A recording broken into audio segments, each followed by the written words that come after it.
Hello and welcome to In the Spotlight with Quocirca, the definitive podcast on digital disruption in the print industry. I'm Louella Fernandes, Director of Quocirca, and today I'm joined by Mark Ash, Chief Revenue Officer at Konica Minolta, UK. So welcome, Mark. It's great to have you here today. Thanks, Louella, and really lovely to be here as well.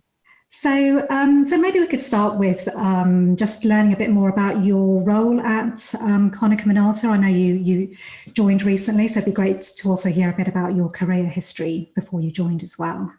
So thank you. So I've joined Konica, and the role I'm in at the moment of Chief Revenue Officer for me is a really pivotal role. It's got sales, service and marketing, or actually if you follow the customer journey, it's marketing, sales and service. So really it's being put in place to deliver on all elements of the customer journey. Before you joined Konica Minolta, can you give a bit of insight into your kind of careers to date, your experience in the print industry? I can do, and that's gonna make me feel tremendously old. So I've been in the technology industry now for about 2.5 decades, and I've had a number of different roles, from operational, from sales, from service, marketing. I think the pivotal roles for me over the last few years, I had the pleasure of leading the Samsung business for the UK and Ireland after a long stint in many roles in Xerox. I also, prior to that, worked for an IT distributor working with many different print brands. Samsung, as you well know, the print business was acquired by HP. So I had some time spent with HP learning really about the differences in culture and how that organization was run versus Samsung. And then I spent some time with Alto Digital prior to their acquisition by Xerox. So I got to learn what life was like from a partner perspective, and now clearly in Konica. So it's been fascinating for me, having worked for multiple manufacturers, having worked for a distributor and a reseller, because aside from being an end user, I've now got every different component within the value chain.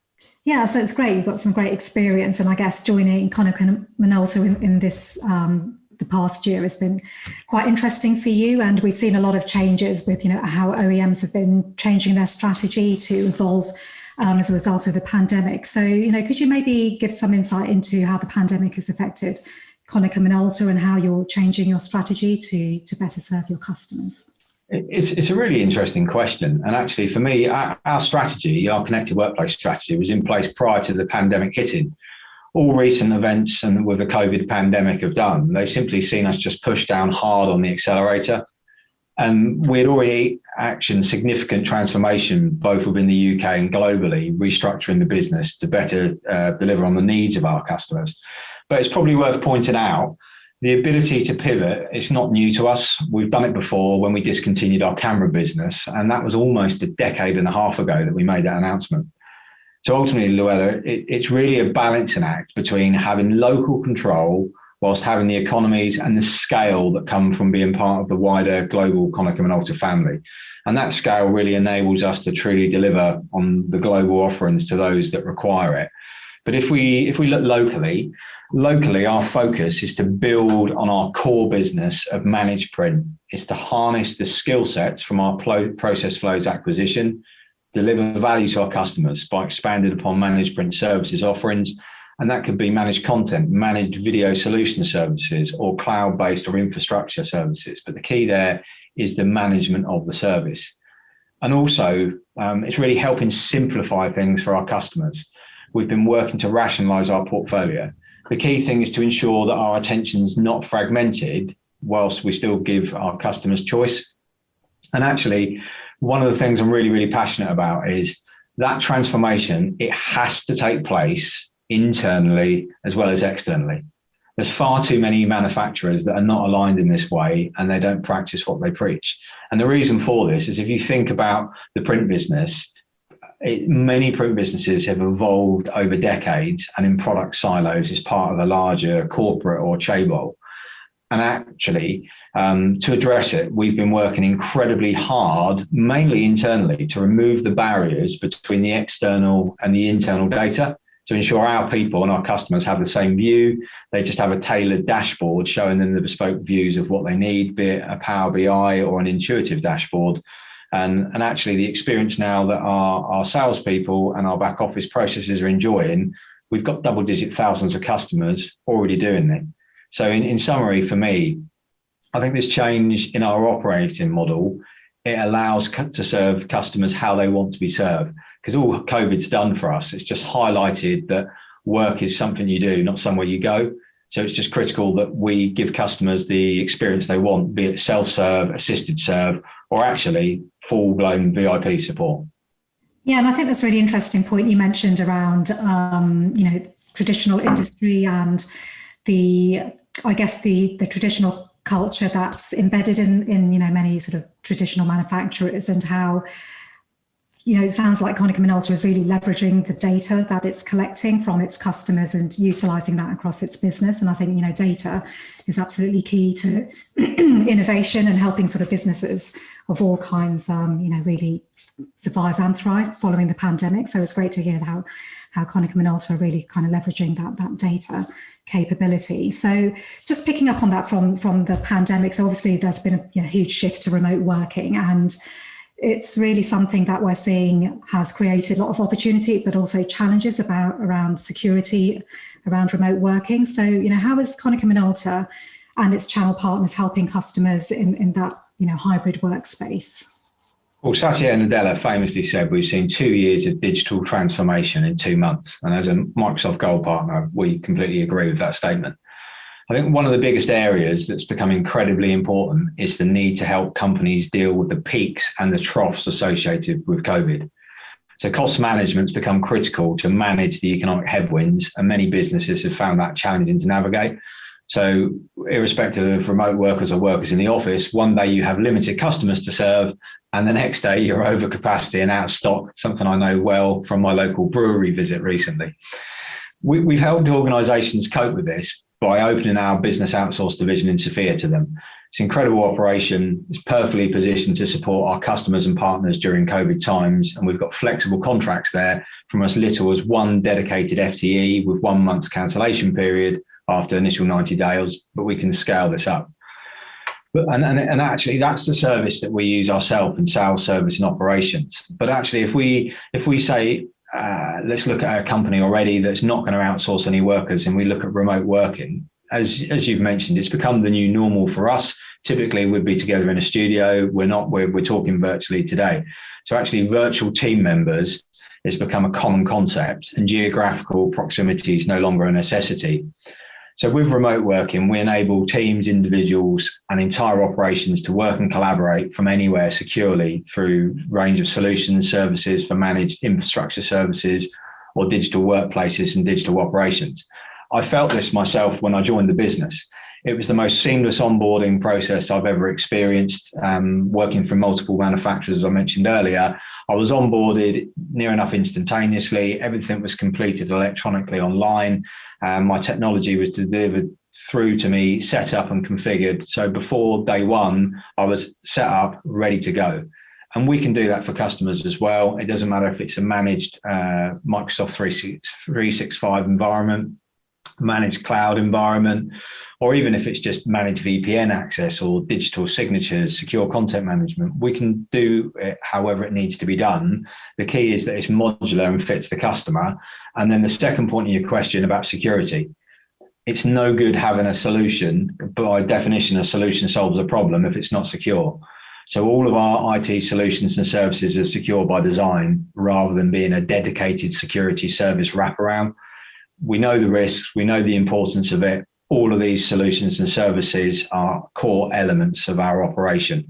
And it doesn't matter if you look at the IT infrastructure, if it's proactive remote monitoring or management, backup recovery, managed firewall, or actually if you drill down into the digital workplace and you can talk about encrypted content management, password management, data compliance, or digital operations and processes. So I think the key thing is that whichever element you look at, security is there as a default. And even now with our security, we're taking technology to market. Again, conscious not to make a product pitch, but we've got devices, Workplace Hub, which have secure access VPN to a customer network. Or to go a bit deeper, we've got a Workplace One offering, which has a full access to the Office 365 experience via either our own data center or a cloud-based offering. So I think whichever way you look at it, it's a modular-based service with security at its core. Yeah, so cloud adoption is obviously rapidly increased over the past year. And you mentioned some of the cloud services that you're offering, more on an IT basis, I guess. For example, Microsoft, and also your workplace hub platform. We've seen a huge adoption of cloud printing, and it's the huge momentum really over the past year as organizations are looking to drive more efficiencies around their traditional print infrastructure. So I'm curious what Konica Minolta has been doing in terms of the cloud printing aspect, and if there's any particular strategies that you're focusing on for the coming year in that space. It's interesting when we talk about the cloud, because there's so many people that don't realize how pervasive cloud is in our lives, from Netflix to Spotify. But actually, we've been a leading provider of cloud print now for some time. What we've really seen, though, Louella, is the move away from on-premise products. So we've got several ways in which we support our customers. It doesn't matter if it's a public, a private, or a hybrid cloud offer. The key thing is that because we've got a history of doing it ourselves on premise, and now we've heavily invested into the cloud, we can provide you connections via Chrome, Chrome Enterprise. We can use the Mop Your Print Alliance, Ysoft, HCP, or our own BizHub products. But actually, the biggest change we've seen recently is that multiple end users have been driving cloud print adoption, and they've been predefining HCP as a solution in their tenders, including some of the largest public sector organisations in the whole of the UK. And what that means is that cloud, which is rapidly becoming mainstream in IT operations, cloud print strategy is becoming business as usual. And I know because because of the role you're in, you would have been aware of the Everyone Print hybrid cloud platform that we publicly announced last week. The ongoing COVID-19 pandemic really has just acted as a catalyst for that hybrid work environment. And we know that by the end of 2021, most organizations and enterprises will have a mechanism in place to shift to cloud-centric infrastructure and applications far faster than before.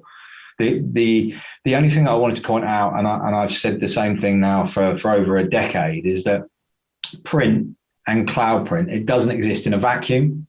It's just a wider part of the conversation that we talked about.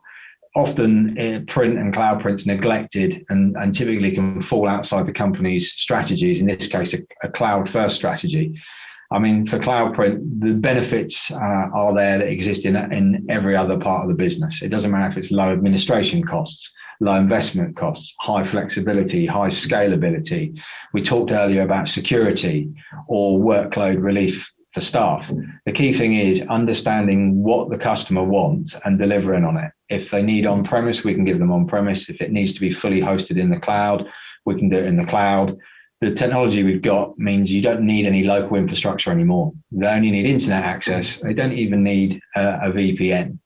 So for me, all customers, whether they're using public or private cloud services, just need to be focused on running their business. We can deliver everything else that they need for them. Yeah, no, I totally agree. I think cloud is such a diverse market now, particularly on the print side, in terms of private, hybrid and public cloud offerings. And I think it's very much a decision based on, what business outcomes does shifting from an on-prem environment to a cloud print environment really offer. And I think, you're absolutely right in that. Vendors like Konica Minolta need to be able to have a broad range of capabilities to support the customers wherever they are on that cloud journey. And I know the Everyone Print partnership provides that hybrid platform to help them support their transition. So that brings me on to the next point, really, is around the channel, because we're seeing that although there is huge momentum in the cloud printing market, one of the barriers to growth is the channel, in terms of, not that they're necessarily resistant to moving to the cloud, but it obviously creates a completely different revenue model and a business model for them compared to a traditional approach. So what challenges are you seeing for channel partners today in general, and how are you sort of helping them make that transition faster? That's a great question. I think really that there's two challenges facing partners, and we typically support with both. I think the first one is skill set, and then the second is mindset. the market, as I mentioned, it's moving away from selling on-premise products to selling centrally hosted services. Now, if you're a partner, the investment required to set up that centrally hosted services can be a barrier to entry. The reality is we can accommodate both, and that gives the partners and their customers with choice and no need to compromise because they can leverage our investments. Where we've really improved our offering is to upskill and upscale our channel partner offering as well as our direct offering, and make sure that we support partners when they come across this opportunity. Now, historically, this type of skill set was a barrier to entry because typically it would be, well, you can't offer that solution as a partner unless you've got the significant scale or you're part of a wider group or systems integrator. And it was just a preserve of manufacturers. However, the actual adoption of cloud itself has made it easier to leverage the investments that we've made, and therefore make them accessible to partners. And part of this is just part of our wider partner strategy. And I think actually I would say to the channel partners now that are thinking of making the transition, cloud print is a basket opener for many partners. It's typically the first step on a journey of discovery. Only weeks ago, we were discussing providing a fully based video analytics platform via a partner into their client base. And needless to say, the market appetite for this type of solution is phenomenal. It doesn't matter if it's COVID sensing thermal cameras, through to human traffic flows, entry systems into your local co-op, your local M&S, AMPR traffic cameras, or even sensing of bovine flu or bizarrely COVID in a dairy herd. That conversation around cloud and cloud-based video analytics only happened because the customer was involved and engaged with the cloud print as a concept. So for me, it's a basket opener that can help customers and our partners get on the journey to a cloud-based infrastructure. That's really interesting because, as you say, cloud is an enabler for broader, I guess, digital transformation initiatives as well. And we're working on a smart buildings research report, which is looking at some of that IoT technology that you mentioned, actually, in terms of measuring occupancy levels, looking at environmental sensors and so on. And something our research picks up again and again is that most customers are looking for adjacent services beyond MPS. And obviously MPS is quite commoditized and very mature now, and we're seeing that the channel is also looking for opportunities beyond traditional MPS in the form of workplace services. So I know Konica Minolta is, like you just mentioned, is active in a lot of areas. So how do you see that demand changing over the past year, and how is it adapting to focus its services beyond that traditional MPS offering? I nearly had an Alex Tatham moment there. I was looking at your previous podcast of Alex, and I nearly said it's exploded, but I couldn't do it justice in the full Alex. It really has exploded. That acceleration and the digitization of cloud, the consumerization of the workplace, has led to the connected workplace becoming a reality. And it's interesting you talked about smart cities. If we look at just at the digital transformation market in Europe alone, it's estimated to be $470 billion with a CAGR of 16.5%. What we firmly believe at Konica Minolta is that if you have a strong reputation for selling managed print, either as a manufacturer or as a partner, you can leverage this trust to become a managed service provider. And ultimately, if you do that, you'll secure your future. I just touched on we're working with partners to enable them to do that. In fact, those who are resistant to doing this, actually, they tend to exit the market via acquisition. Whereas the larger acquiring partners, they're absolutely focused on expanding their managed services products with their contracted customer base. Make no mistake, the largest managed print partners in the industry, if you look at their websites now, you look at how they're rebranding themselves as remote working companies, remote services company, managed service products. So I think ultimately, at the smaller end of the market, it's a Darwinian process. But we talked earlier about the importance of cloud. But if you think in your own personal life, how many subscription-based services you have. I'm heavily into sports, and I think I have 6 subscriptions-based sports services alone, on top of the household ones we'd all have in Netflix and Spotify and Deezer. And if you take that into the business place, into the workplace, subscription-based services, they make it easier for customers to transition to a consumption-based model. Because actually all you're doing is you're packaging what they need in a monthly or quarterly based package. We're heavily working now around creating those bundled around customer requirements. And you and I talked recently about acronyms and how we can get lost in translation. The reality is, when you take a lot of the confusing terminology aside, what customers want are really 4 or 5 things. They want mobility, they want flexibility, efficiency, sustainability, they want analytics and intelligence, they want productivity, collaboration, and it has to be secure and compliant. And actually, that's the key challenge. The key challenge for us is, when you bundle these together, you have to make sure you're compliant with the relevant legislation, and that differs by geography, then the solution type. Then you need to make sure the technology that's used to deploy it, to maintain it, and to build the various different subcomponents works in totality. And then when you put home workers in the mix, many of these solutions were designed to be run centrally from offices, and they now need to be utilized remotely, which can prove challenging. I think everyone raises their hands and says thank you that for those that have got children, that they're back in school, because bandwidth has become a new entry on Maslow's hierarchy of needs. And actually, it doesn't matter if you sell directly to the end user or via a partner. The challenges around that digital maturity are the same. I think for us, repurposing our wider sales force and upskilling them to sell growth technologies is actually relatively easy, because we have dedicated solutions in our business to call upon. And what we do is we use the relationships that have been built on trust and contracted typically over decades. We offer a 360-degree digital assessment. We use business analytics tools such as those provided by Next Agenda, a company we acquired, and we really help map out the customer's data. Data is the new oil, but actually it needs to flow. And by mapping out and visualizing customers' business processes, you can use that to help them improve. We offer, for those customers that want to understand it a bit better, we offer a dashboard in a day. All that does is that identifies their pain points with minimal input. And then if they want, we can build it out. And actually, we've been doing this for decades. I was only reflecting yesterday that Process Flows, the UK business that we bought in IT services, is over 33 years old.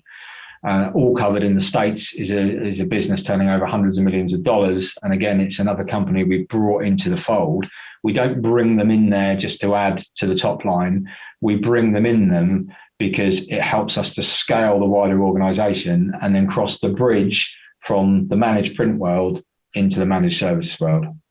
Yeah, no, I think the 2 things that I really picked up there were, food, shelter, and higher bandwidth are absolutely key going forward for encouraging people. The gods of bandwidth have blessed us today, Louella. Yeah, exactly. But I think, again, picking up on that point around data being a key business asset and how you actually utilize that to help your customers drive better digital transformation across their business processes. I think a lot of traditional manufacturers still haven't really unlocked the opportunity around analytics. And I think it's great that you've got that, in-house, but also you're obviously working with partners such as Intuitive there. And also the other thing you sort of mentioned around partnerships, and Quocirca has often talked about this kind of broader open ecosystem. So we talked about smart buildings, sustainability, security, and so on. And, ultimately, even though a company like Konica Minolta can innovate internally with its technology and its business models, I think there's also huge opportunity to work with, major IT companies, whether it's Microsoft, AWS, Google. And I know Konica Minolta have made quite a few acquisitions, announced, various partnerships over the past few years. So what is the strategy going forward in terms of working, developing more strategic alliances outside of print, just to really address some of these opportunities we've discussed earlier? And to do that, I'm going to delve in the past. It was 8 years ago that you and I and Paul Burkett, we were talking around the connected workplace. One of the big challenges is that when you try and deliver it yourself, intrinsically, if you try and do everything yourself in the connected workplace, it's an oxymoron. And if we talk about the Internet of Things and smart cities, the whole point is that there's an open ecosystem that connects with each other. So for us in the UK, and in many other countries, we absolutely have to increase the number of partners that we work with and also the breadth.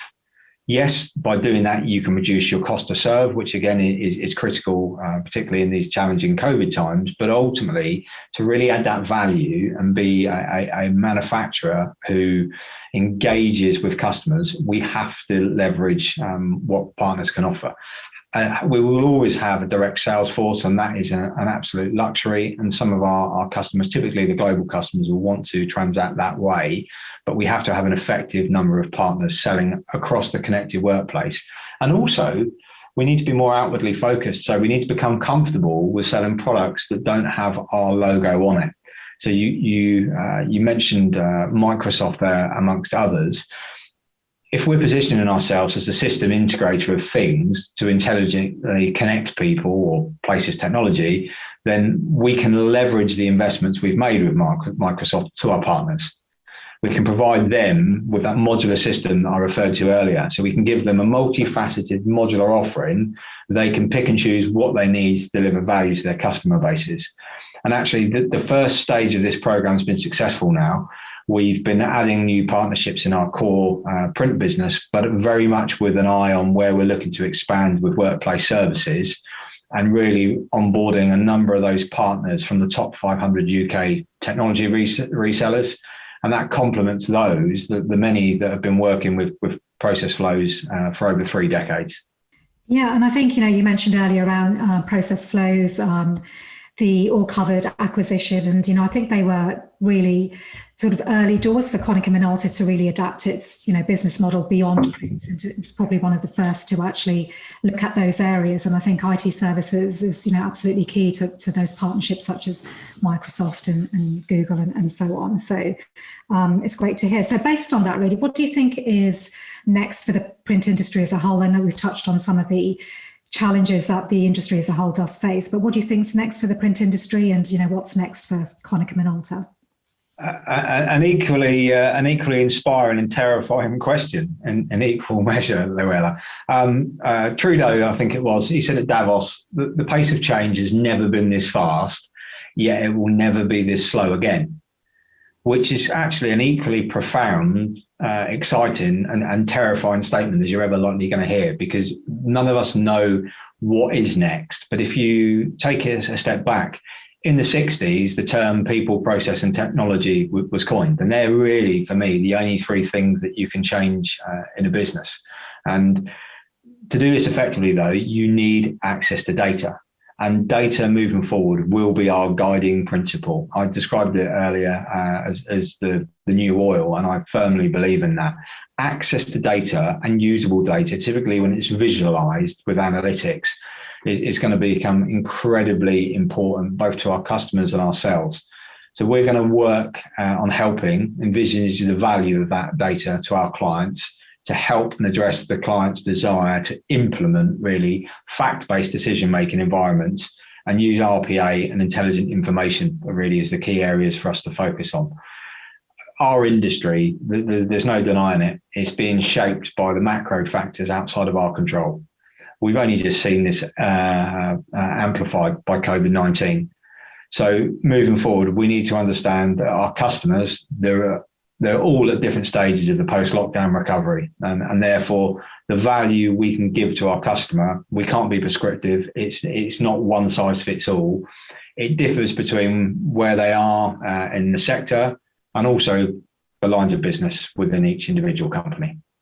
Yeah, and I think, like you say, it's impossible to predict what's coming next for the industry. But I think there are, examples of potential recovery coming up in certain economies. And I think those manufacturers that are best positioned to respond in an agile way to the changes that have happened over the past year, remote working, digitization, developing new products and services. The time is now to actually, like you say, leverage data to better understand your customers and your company and your products and how they're being used. So, I think that's a great opportunity for companies like Konica Minolta to really, thrive going forward. And, in terms of you evolving your service offerings, are you going to be focusing more on IT services, on other areas, or is it pretty much dependent again on, customer needs? I think the answer is yes, and yes. We're building. If you can imagine, if you visualize, our core business is on an island, and that island is the print island. And then our customers now, they don't live on that island; they live on another island. We've got to build a bridge, and we need to take our customers or partners and help them on a journey really into that connected workplace. So the value that we offer is different depending on who you are. And we're working with a number of startup companies who are digital natives. They're digital from the ground up, they're digital by design. And actually the support in which we offer them wouldn't be to delve into their legacy processes and understand how we analyze them and use visual analytics and consultancy to take them forward, because they're already there. It might be that they need to scale that business up rapidly. So if I think of a customer recently, they were an Airbnb key holder. And actually, their challenge was Airbnbs were put on lockdown in COVID for all bar key workers. So their business overnight had to scale back. By having an outsourced offering with flexibility of 30 days after the initial 90-day period, it just means they can scale back their workforce. Conversely, now foreign travel with the red, amber, green list gets variable. You've seen only yesterday the hordes of people flying back desperately from Portugal. The Airbnb market has exploded within country. So now they need more people, and they need more people fast, and we've got the ability to scale that up for them. So I think the value, and indeed I remember Joe Hamani from West Coast saying this to me. He said, value is different depending on who you are. It's not one size. Yeah, and I think that's a great point to end, really. It's not a one size fits all for the print industry. And actually, I really like that analogy of the print island and how you help businesses travel over that bridge and connect to the broader digital ecosystem. And I think that's really the challenge and the opportunity for the print industry going forward. So, I really appreciate you taking the time to give us an update on Konica Minolta and its strategy. And just on a final note, you mentioned the green amber list there. So, obviously, have you got any plans, considering the situation at the moment, to travel anywhere once I've got many plans. I think that at the moment they're more dreams and visions rather than plans. The firm one, we're heading to Wales with the family, and if I look at social media, I think the rest of the world or the rest of the UK's got that idea as well, Louella. Yeah, absolutely. I think we're just learning to discover everything that's on our doorstep or within a couple of hours drive. So that's great. Well, thanks again very much for joining me today. It's been really great to hear the insight on the future of Konica Minolta. And I think, what's really come through is, focus on data analytics, understanding your customer, but also looking at these adjacent workplace services. So, maybe we can have another update towards the end of the year and see how things are going. But thanks again for joining. I'd look forward to that. And thanks very much for the invite. So thank you for joining this episode of In the Spotlight with Quocirca. For more information, please go to quocirca.com and be sure to subscribe to our YouTube channel. This is the final episode of season 1. We'll be back in September with season 2. So thank you again to all our guests who participated in this series, and we look forward to seeing you in September.